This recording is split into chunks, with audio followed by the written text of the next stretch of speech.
और दोनों ही अच्छे डांस किए हैं।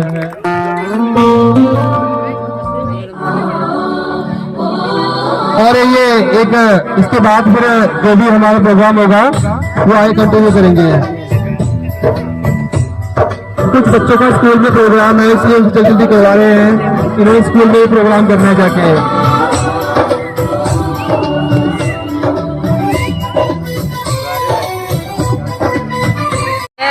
बोल भारत माता की जय। वंदे मातरम। वंदे मातरम। वंदे मातरम।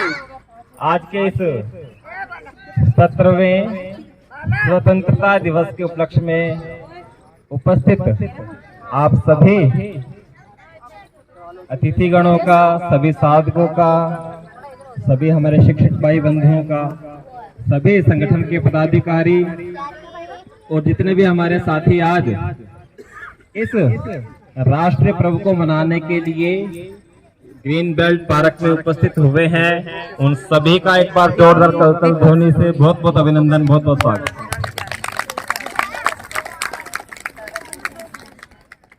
कार्यक्रम की हम शुरुआत करें उससे पूर्व एक प्रश्न सभी बच्चों से। बच्चों आज कौन सा दिवस है? बताओ सभी, बताओ बाबू। बच्चों बताओ। उसको इनाम मिलेगा जो बताएगा अच्छे से। स्वतंत्रता दिवस कब मनाते हैं हम? कब मनाते हैं? 15 अगस्त। और एक और दिन हम झंडा फहराते हैं, वो कब फहराते हैं? 26 जनवरी। शाबाश। अच्छा 26 जनवरी क्यों मनाते हैं हम? गणतंत्र दिवस। नहीं, बताओ। गणतंत्र दिवस के उपलक्ष्य में। हाँ ठीक है। क्या हुआ था बाबू? खड़े होके बताओ। के द्वारा किया जाने वाला शासन। हम क्या करते हैं? वोट करते हैं ना। और वोट कर करके किसी एक व्यक्ति को अपने जो मुख्य सीट है, प्रधानमंत्री की सीट, वहां पर बैठाते हैं। तो वह क्या हो गया हमारा?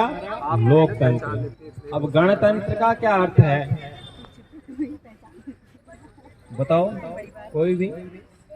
रिपब्लिक का क्या मतलब है?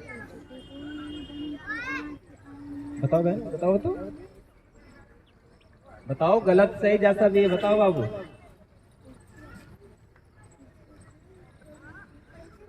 हाँ, गणतंत्र का क्या मतलब है?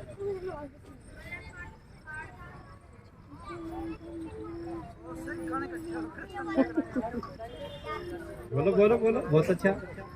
जो ये दिवस आ गया, चाइना, अमेरिका, पाकिस्तान साजिशों का हिस्सा है, मगर हम इसे रोशनदान कहते हैं, रोशनदान कहते हैं। परम सम्माननीय निर्णायक सदस्यों, सभी व्यक्ति, मैंने इस देश पे आप सभी के साथ अपने कुछ विचार साझा करना चाहूंगी। आजादी का असली मतलब वही समझ सकता है जिसने कभी गुलामी की हो। सौभाग्यशाली है जो हमने देश में जन्म लिया। यूं तो आजादी की लौ 1857 में हिल चुकी थी, जो मशाल बनकर 1947 में हमारे देश को आजाद कराया। प्राचीन, मध्यकालीन, वर्तमान भारत के उदाहरणों से स्पष्ट करना चाहूंगी। जब हम फिरंगियों के फेरों में फंस गए थे तो रंग दे बसंती चोला के एक ही आवाज पर टोलों के टोले मराया करते थे और उनके वंदे मातरम के नारों से खून में आने वाला 5-5 डिग्री का तूफान अंग्रेजी शासकों की जड़ों में तूफान ला देता था। उसके बाद 52, 65 और 71 के युद्धों में अपना सुहाग मिटा देने वाली औरत जब चीख चीख करके कहती है कि प्यार भी भरपूर गया, मांग का सिंदूर मिट गया, नन्हे नन्हे हालों की लंगोटियां चली गई, छोटी छोटी बेटियों की चोटियां चली गई, भाई की पढ़ाई गई, बाप की कमाई गई, ऐसा एक विस्फोट हुआ पता ही नहीं चला, जैसे पूरे जिस्म की कहीं बोटियां चली गई, जैसे पूरे जिस्म की कहीं बोटियां चली गई। और आपके लिए तो एक आदमी मरा है साहब, किंतु मेरे घर की तो रोटियां चली गई, किंतु मेरे घर की तो रोटियां चली गई। तब देश बलिदान मांगता था, तब देश लड़ना चाहता था, तब देश मर जाने को, मिट जाने को, चढ़ जाने को कहा करता था। किंतु आज आदेश लड़ जाने को नहीं कहता, आदेश मर जाने को, मिट जाने को, फांसी पे चढ़ जाने को नहीं कहता। बल्कि मेरे विचारों में यदि कोई व्यक्ति अपने काम को पूरी ईमानदारी, पूरी मेहनत, पूरी लगन से करे तो तो वही सबसे बड़ी देशभक्ति है। और यदि आप कहेंगे कि साल में 2 बार हाथ में तिरंगा ले लेना ही देशभक्ति है, तो मैं पूछना चाहूंगी, फुटपाथ पे वो रहने वाला बच्चा ट्रैफिकों की छांव में नंगे पांव में जब तिरंगा बेच रहा होता है, तो क्या आप उसकी देशभक्ति कहोगे? ये उसकी देशभक्ति नहीं, ये उसकी पेट की भूख की शक्ति है जिसे ऐसा करने पर मजबूर कर देती है। क्योंकि ना वो मस्जिद को जानते हैं, न शिवालों को जानते हैं, ना वो मस्जिद को जानते हैं, न शिवालों को जानते हैं। जो पेट के भूखे होते हैं ना, वो सिर्फ वो अपने भोजन के निवालों को जानते हैं, अपने भोजन के निवालों को जानते हैं। अपने परिवार, अपने साथ, अपने समर्पण का भाव है देशभक्ति। हर देशद्रोही के जीवन में आने वाला तूफान है हमारी सच्ची देशभक्ति, ताकि हर देशद्रोही भी ये समझ सके, अगर तू परिंदा है तो ये आसमान तेरा है, अगर तू दरिंदा है तो ये शमशान तेरा है, अगर बेचारे से रहना है तो रह जमीन पर, वरना ये कब्र भी तेरी है और यही कब्रिस्तान तेरा है और यही कब्रिस्तान तेरा है। लेकिन एक देशद्रोही से ज्यादा देशभक्ति तब बात होती है जब एक बेटा अपने बूढ़े माँ बाप को वृद्धाश्रम की चौखट पे छोड़ाता है। करा होती है वो देशभक्ति जब मुसीबत में फंसे हुए लोगों की जान बचाने से ज्यादा हम अपनी सेल्फी लेकर इंस्टा फेसबुक पर छोड़कर अपने लाइक बढ़ाने में लगे रहते हैं। आज के उस दौर में वो युवा जिनके ऊपर जिम्मेदार थी अपने परिवार, अपने समाज, अपने राष्ट्रीय आशाओं को बांध के रखने की, वही युवा आज मुझे पबजी गेम में डूबा हुआ और शराब में भीगा नजर आता है। कहा जाता है हम दुनिया के सबसे बड़े लोकतंत्र हैं, जहाँ हिंदू पैदा होते हैं, मुस्लिम, सिख, ईसाई पैदा होते हैं, लेकिन बदकिस्मती है हम इंसान पैदा नहीं होते। जरा सोच के देखिए, पेड़ पौधे शाखाएं भी परेशान हो जाए अगर परिंदे भी हिंदू मुस्लिम हो जाए। 4 बोतल वोट का काम मेरा रोज का, अरे भारत का भविष्य तबाह कर रखा है। हमने एक ऐसे समाज में जीते हैं जब पत्थर की मूर्त को लगते हैं 56 भोग, भूखे नंगे तड़प कर सो जाते हैं लोग, भूखे नंगे तड़प कर सो जाते हैं लोग। मजदूर को मजदूर समझो, मजबूर नहीं, गरीब को काम दीजिए, दान नहीं। और अगर दान देने के इच्छुक हैं तो जीते जी रक्तदान दीजिए और मरने के बाद मरते हुए कुछ वरदान दीजिए। यही हमारी सच्ची देशभक्ति और ये हमारा राष्ट्रीय प्रेम है। न रब मेरा, न सरकार मेरी, न रब मेरा, न सरकार मेरी, और न ये बड़ा सा नाम मेरा है। बस इतनी सी बात का गरूर है मुझ में, मैं भारत की हूँ और ये भारत मेरा है। मैं भारत की हमारे समाज में जाती है।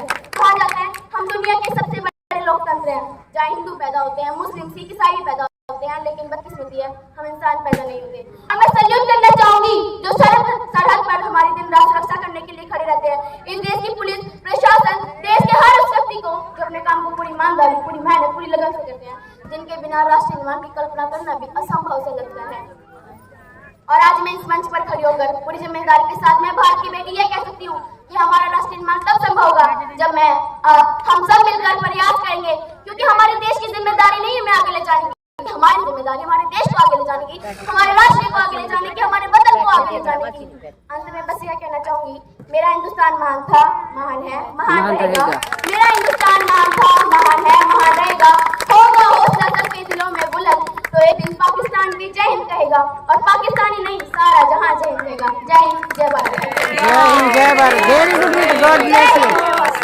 भारत माता की जय, भारत माता की जय, भारत माता की जय।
थैंक यू क्लासिंग बच्चों।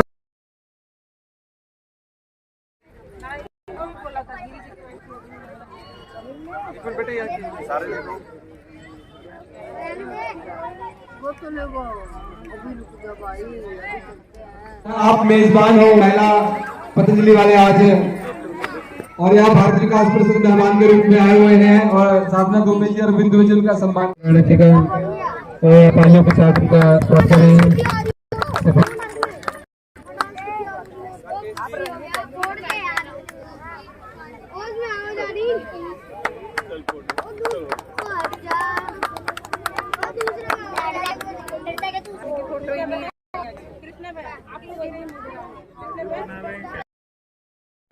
अनाउंस भी करते हैं नाम भी चलो उसको चलाओ। कृष्णा बहन जी की सम्मान कर रहे हैं। कृष्णा बहन जी हमारे जिला प्रधान हैं। कोई बात नहीं, चलवा देते हैं। असली में चला नहीं भाई ये ले लो।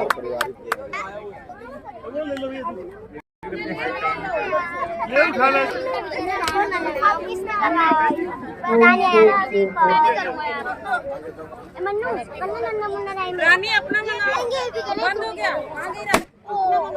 छोड़ भाई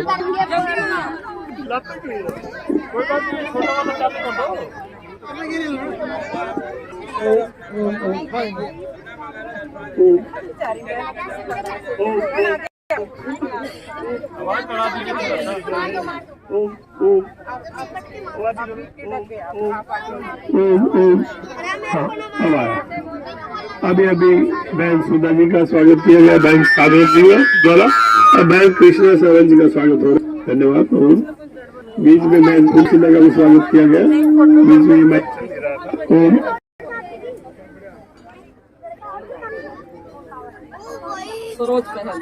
सरोज पहल बहन का स्वागत किया जा रहा है, बहन साधु जी द्वारा।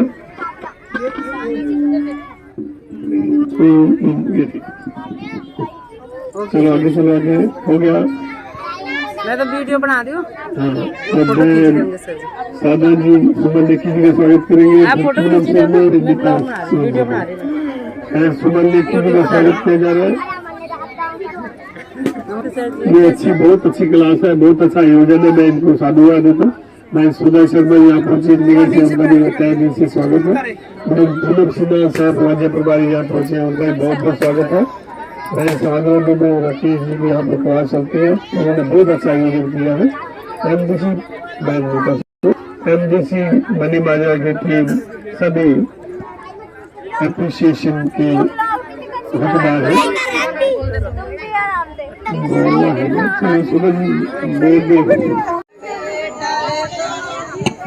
फौज में जब बेटा रे तो गया, फौज में मैं भूली नहीं सकती। ये जब बेटा रे तन जंग जीतनी घर घर बटी। ये माँ की सेवा करिए रे बेटा, माँ की सेवा। ये रे बेटा अमर